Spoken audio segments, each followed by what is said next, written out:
Stephen Carter had always found solace in the quiet rhythm of his life.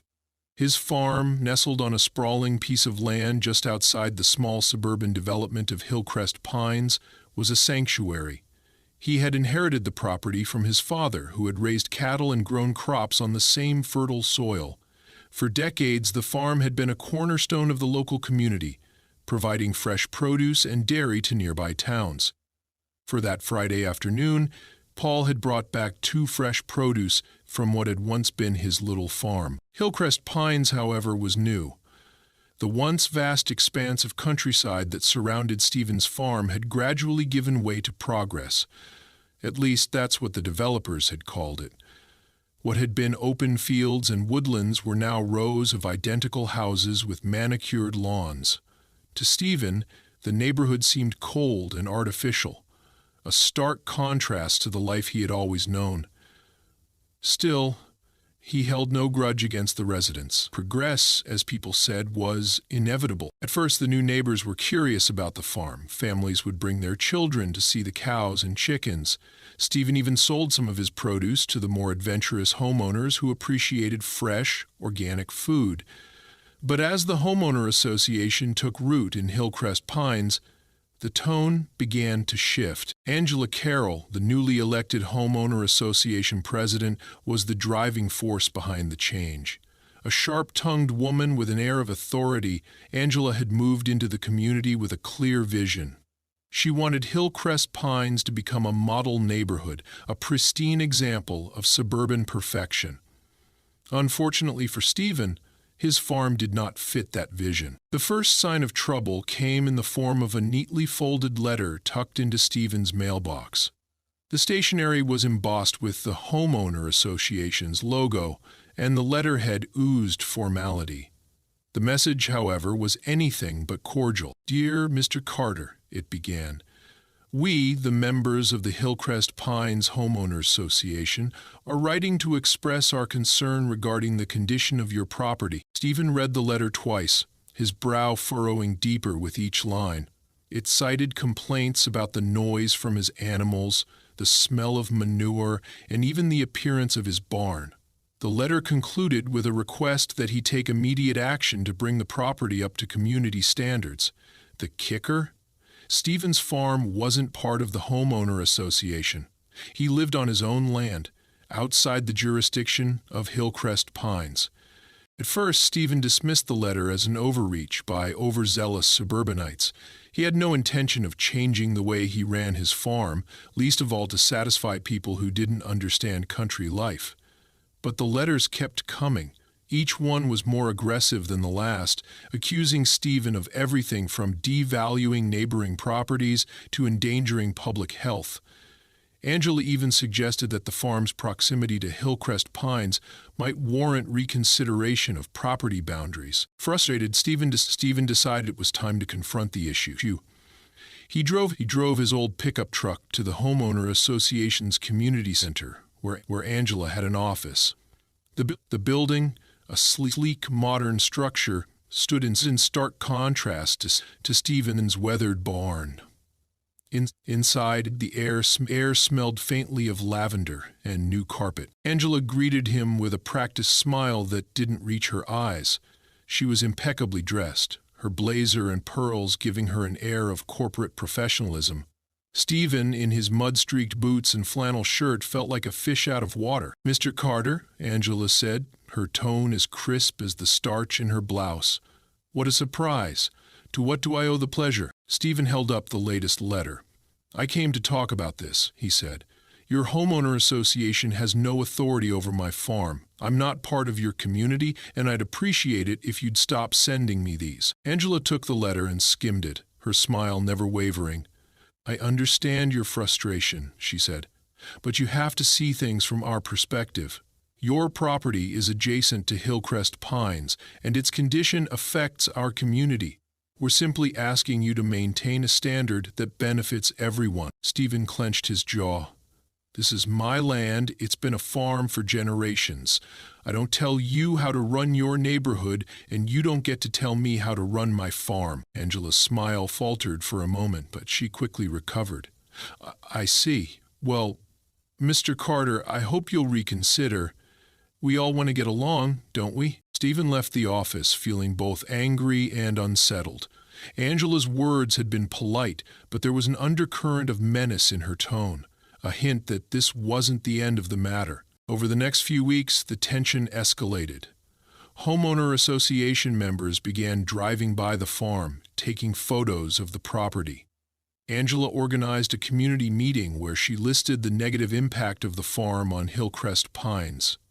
Flyers were distributed urging residents to stand together for a better community.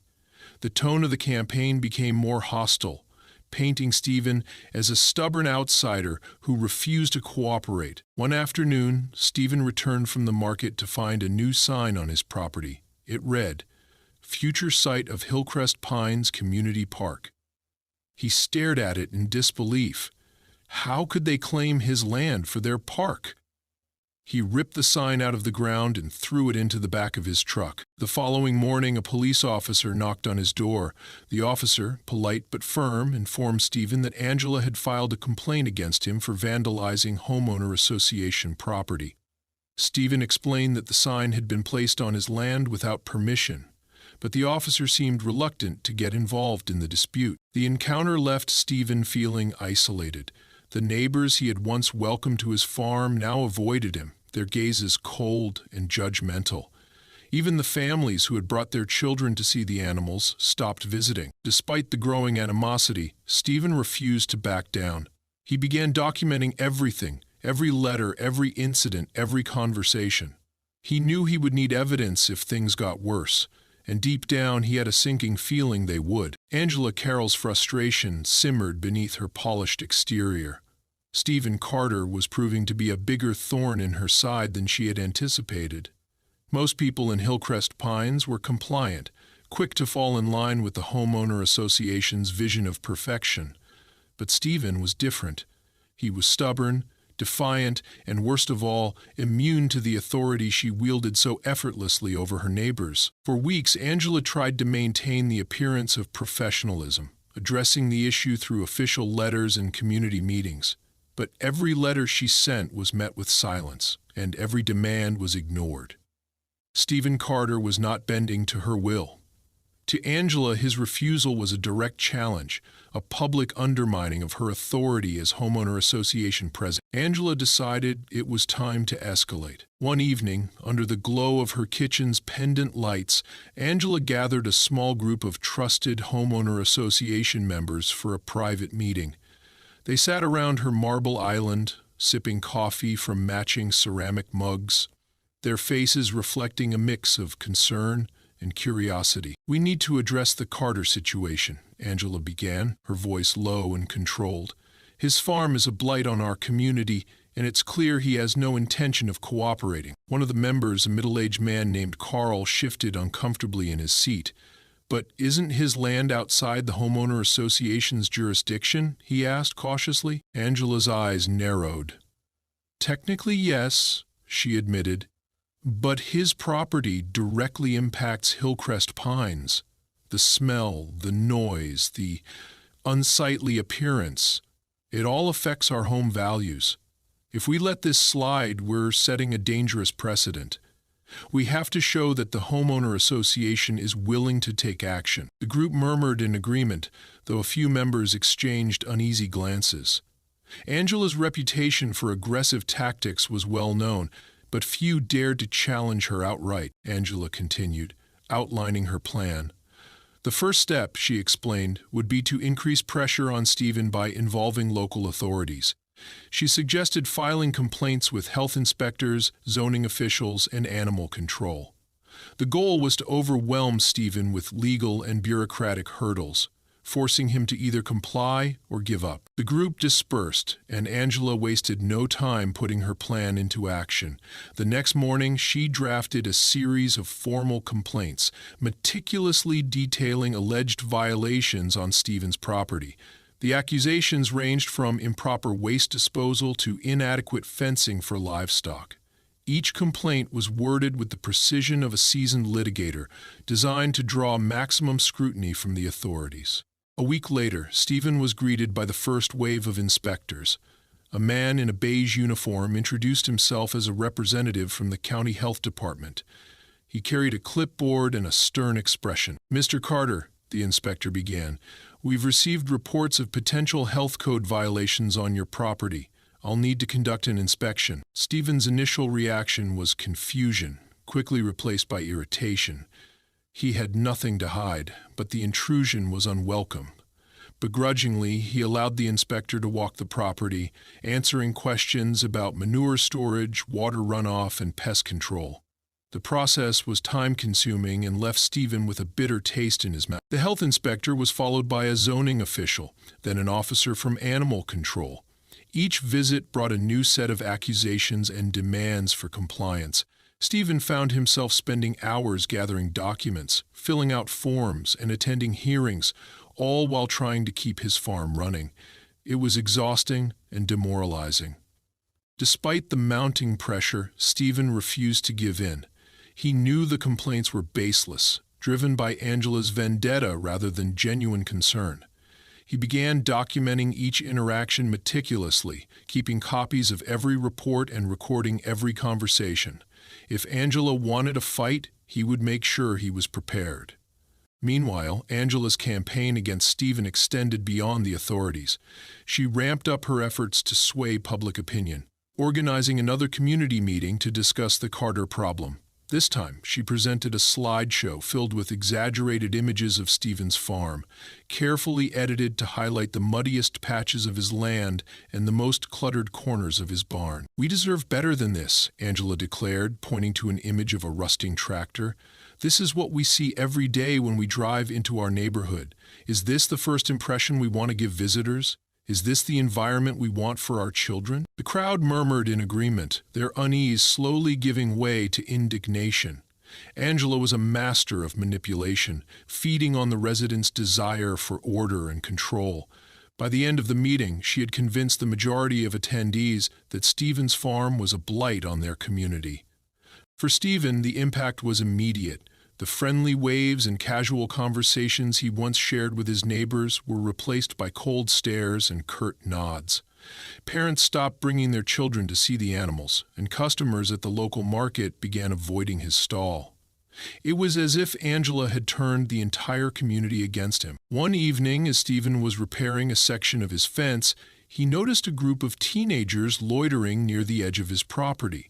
They laughed and whispered, their voices carrying in the still night air. Suddenly, one of them threw a rock, striking the side of his barn with a loud clang. The group scattered, their laughter echoing as they ran back toward Hillcrest Pines. The afternoon, he got back from graduation from Harvard and revealed that Eleanor, his new wife, had broken up with her man for a month. Stephen's patience was wearing thin. He knew Angela was behind the harassment, directly or indirectly, and he was determined to hold her accountable. That night, he installed a series of cameras around his property, hoping to capture evidence of any future incidents. As the days turned into weeks, the tension between Stephen and the homeowner association continued to build. Angela's relentless campaign showed no signs of slowing, and Stephen was running out of allies. But despite the isolation and the constant attacks, he refused to back down. His farm was more than just a piece of land. It was his home, his livelihood, and his legacy. He wasn't about to let Angela take it away without a fight. Unbeknownst to Stephen, Angela was preparing her most audacious move yet. She had convinced the Homeowner Association board to draft a proposal for annexing Stephen's land into Hillcrest Pines, claiming it was necessary for the greater good of the community. The plan would require approval from the county, but Angela was confident she could push it through. She had connections, influence, and a determination that bordered on obsession. As Stephen lay awake in bed that night, staring at the ceiling of his modest farmhouse, he couldn't shake the feeling that the worst was yet to come. The morning broke in a haze of muted sunlight, filtered through low-hanging clouds that hinted at rain. Stephen Carter, exhausted but resolute, walked out to his barn to begin the day's work. The farm, despite its charm and history, was beginning to feel like a fortress under siege. The tension from Angela Carroll's unrelenting campaign against him weighed heavily on his shoulders. But the farm wouldn't run itself. The animals needed feeding, the fields needed tending, and life had to go on. As Stephen stepped into the barn, he paused to take in the familiar sounds, the soft clucking of hens, the low mooing of cows, the occasional bleat of a goat. These were the constants in his life, the rhythm that had kept him grounded through the growing hostility from Hillcrest Pines. But today, something felt off. The animals were restless, their movements jittery and their noises more frantic than usual. Stephen didn't have to wonder why for long. A loud crack split the air, a gunshot, unmistakable in its sharpness. Stephen froze, the bucket of feed in his hand slipping to the floor with a dull thud. His heart pounded as he ran outside, his boots kicking up dust as he sprinted toward the source of the noise. The sight that greeted him was worse than anything he had imagined. Angela Carroll stood at the edge of his property, a rifle in her hands, her face a mask of cold determination. Around her were several members of the homeowner association, their phones out, recording the scene as if it were some twisted spectacle. Nearby, one of Stephen's cows lay on the ground, its side riddled with bullet wounds. The animal was still alive, its chest heaving as it struggled for breath. "What the hell are you doing?" Stephen shouted, his voice thick with anger and disbelief. He rushed to the cow's side, dropping to his knees as he tried to assess the damage. The sight of the blood pooling around the animal made his stomach churn, but he forced himself to focus. He had to save it, if it wasn't already too late. Angela didn't flinch at his outburst. Instead, she lowered the rifle and looked at him with the same smug superiority she always carried. "I'm protecting the community," she said, her tone matter-of-fact. "That animal was loose and posed a danger to Hillcrest Pines. I had no choice." Stephen's hands balled into fists as he stood, his towering frame casting a shadow over Angela. "That cow wasn't anywhere near your damn neighborhood," he snapped. "It was on my land. You had no right to do this." Angela raised an eyebrow, her lips curling into a condescending smile. "Your land? This so-called farm of yours is an eyesore and a liability. The community has been more than patient with you, Mr. Carter. It's time you learned that actions have consequences." Before Stephen could respond, the sound of sirens filled the air. 2 police cars pulled up to the scene, their lights flashing. Angela turned to greet the officers, her demeanor shifting to one of composed concern. "Thank goodness you're here," she said, pointing at Stephen. "This man has been neglecting his animals, letting them wander freely. I had to act in self-defense when one of them charged at me." Stephen's jaw dropped. "Self-defense?" he repeated, incredulous. "That cow didn't charge at anyone. She was grazing near the barn, minding her own business." The officers exchanged glances, clearly uncertain about the situation.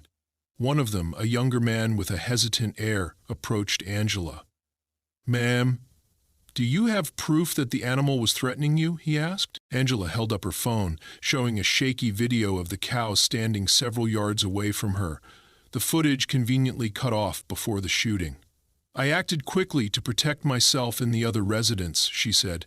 "You can't be too careful with large animals like that." Stephen could feel his blood boiling. He stepped forward, his voice rising. "This is a lie. She trespassed onto my property and shot my cow for no reason. Check the cameras. There's footage of everything." Angela's composure faltered for a split second, but she recovered quickly. "Cameras?" she said, feigning ignorance. "Oh, I wasn't aware you had surveillance. How convenient." Stephen ignored her sarcasm and turned to the officers. "The cameras are on my barn and the fence line. I can show you the footage right now." The officers hesitated. One of them, an older man with a weary expression, spoke up. "All right, Mr. Carter, let's take a look. But if this footage doesn't show what you're claiming, we'll have to consider the evidence we have." Stephen led the officers to his farmhouse, his heart pounding in his chest. He couldn't shake the fear that Angela's influence might outweigh the truth, but he refused to back down. Inside, he pulled up the camera feed on his computer and played the recording from earlier that morning. The footage was damning. It showed Angela and her group entering the property without permission, rifles in hand. The cow was grazing peacefully near the barn, nowhere near the fence or the neighborhood. The video captured the moment Angela raised her weapon and fired, her expression cold and deliberate. There was no sign of aggression from the animal, no justification for her actions. The officers watched in silence, their expressions growing more serious with each passing second.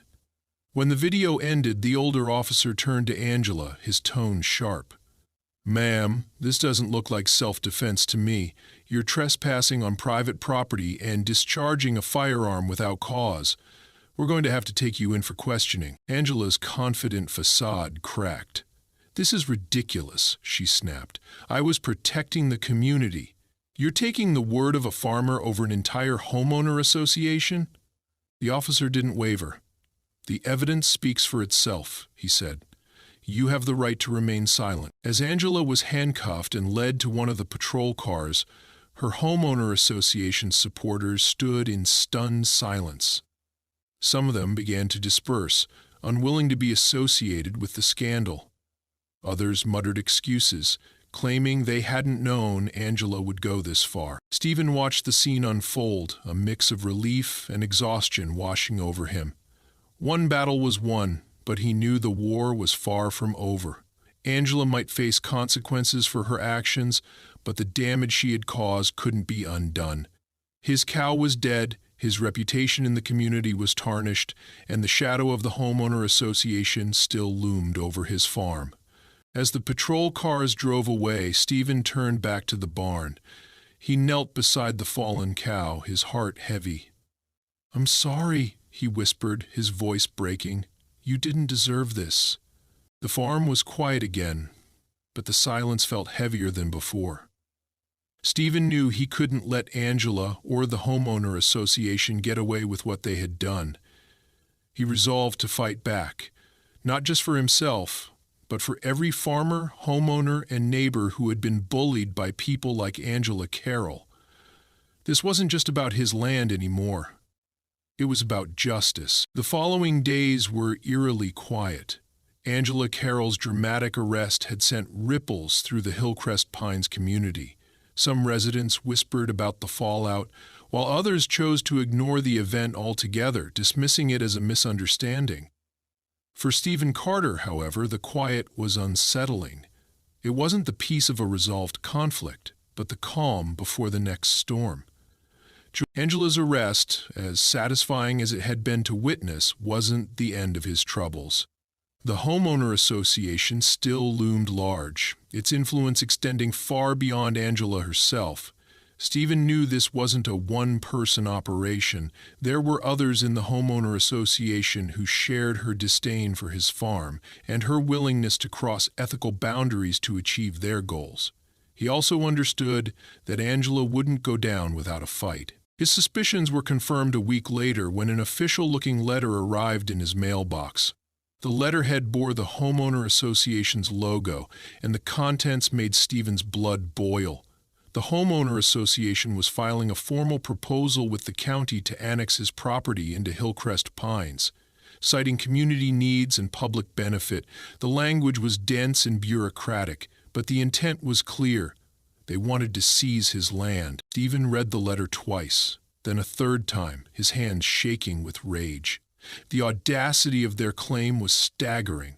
The proposal argued that his farm was a blight on the otherwise pristine neighborhood, and that converting it into a park or green space would enhance the quality of life for residents. The letter also included a veiled threat, warning that if Stephen resisted, the homeowner association could pursue legal action for eminent domain. Eminent domain. The term alone made Stephen's stomach churn. It was a legal mechanism meant to serve the public good, allowing governments to seize private property for infrastructure projects or public services. But in this case, it was nothing more than a tool of manipulation. A way for the homeowner association to disguise their greed and prejudice under the guise of legality. Fuming, Stephen drove to the county clerk's office to get more information. He was determined to fight this proposal, but he needed to understand the full scope of what he was up against. The clerk, A kind older woman named Carol listened sympathetically as Stephen explained the situation. "This isn't the first time I've heard complaints about Hillcrest Pines," Carol said, pulling up the relevant documents on her computer. "They've been pushing the boundaries of what a homeowner association should be doing, but this is a new level of boldness." She handed Stephen a copy of the proposal, which outlined the homeowner association's plans in excruciating detail. They had included doctored photos of Stephen's property, taken from unflattering angles and edited to make the farm look derelict. The document claimed that the farm posed health risks, citing fabricated statistics about water contamination and pest infestations. The proposal even included testimonials from anonymous residents who claimed to feel unsafe living near the farm. Stephen's hands clenched into fists as he read the lies. It was clear that the homeowner association had gone to great lengths to make their case, and they weren't above fabricating evidence to do it. But as angry as he was, he also felt a flicker of hope. The lies were so blatant, so over the top, that they might actually work against the homeowner association if exposed. "Hey, Carol," he said, looking up from the papers, "is there any way to counter this?" She nodded. "You'll need to attend the public hearing. That's where the county commissioners will decide whether to approve the proposal. You can present your case, bring evidence, call witnesses, whatever you need to do to show that this proposal isn't in the public's best interest." The hearing was scheduled for 2 weeks later, giving Stephen just enough time to prepare. He knew it would be an uphill battle. The homeowner association had resources, connections, and a veneer of legitimacy that made them a formidable opponent. But Stephen wasn't alone. He had his farm, his evidence, and, most importantly, his determination. Over the next several days, Stephen threw himself into preparing for the hearing. He reviewed every piece of documentation he had collected over the past months, the threatening letters, the complaints, the footage from his cameras. He reached out to neighbors who had once supported his farm, asking if they would testify on his behalf. While many were hesitant, a few agreed, their loyalty to Stephen outweighing their fear of the homeowner association. Stephen also consulted a lawyer, a no-nonsense woman named Patricia Delgado, who specialized in property disputes. Patricia had a reputation for being relentless in court, and she quickly became Stephen's greatest ally. "This is a textbook case of homeowner association overreach," Patricia said during their first meeting. "They're banking on you folding under the pressure. But if we can prove their proposal is based on lies, we can take them down." Patricia helped Stephen draft a detailed presentation for the hearing. It included a timeline of events, video evidence of Angela's trespassing and animal cruelty, and a rebuttal to each of the homeowner association's claims. Together, they built a case that was as thorough as it was damning. As the hearing date approached, Stephen couldn't shake the feeling of unease. The homeowner association had already shown they were willing to lie, manipulate, and break the law to get what they wanted. What would they do next? His fears were realized 3 days before the hearing. Late one night, Stephen was woken by the sound of his dogs barking furiously. He grabbed a flashlight and ran outside, his heart pounding. In the dim beam of light, he saw movement near the barn. Someone was there. "Hey!" Stephen shouted, running toward the figure. The intruder bolted, disappearing into the shadows before Stephen could get a good look, but the damage was already done. As Stephen approached the barn, he saw spray-painted graffiti scrawled across the side. "No place for farm." The message was a clear threat, meant to intimidate him into backing down. But instead of fear, Stephen felt a surge of defiance. The homeowner association had crossed the line, and he was more determined than ever to fight them. The next morning, Stephen filed a police report about the vandalism. He also added it to his presentation for the hearing, using it as yet another example of the homeowner association's underhanded tactics. He wasn't going to let them win, not without a fight. By the time the day of the hearing arrived, Stephen was ready. He stood outside the county courthouse, clutching a folder of evidence and taking deep breaths to calm his nerves. This was it, the moment he had been preparing for. The homeowner association might have money and power, but Stephen had something they didn't: the truth. The courthouse was bustling with activity as Stephen Carter arrived on the morning of the hearing. A mix of nervous energy and determination coursed through him as he stepped through the double doors, his folder of meticulously prepared evidence clutched tightly in one hand. This was his chance to confront the homeowner association and put an end to their relentless campaign against his farm. Inside the hearing room, rows of chairs faced a long table where the county commissioners would sit. The room was already filled with Hillcrest Pines residents, most of them supporters of the homeowner association, whispering among themselves. At the center of it all was Angela Carroll, recently released on bail but as smug as ever. She sat flanked by her legal team, her expression calm and composed. It was as if her arrest had been nothing more than a minor inconvenience. Stephen took his seat on the opposite side of the room, joined by his lawyer, Patricia Delgado. Patricia gave him a reassuring nod. "We've got this, Stephen," she said. "Stick to the facts, stay calm, and let the evidence speak for itself." The commissioners entered the room shortly after, taking their seats at the table.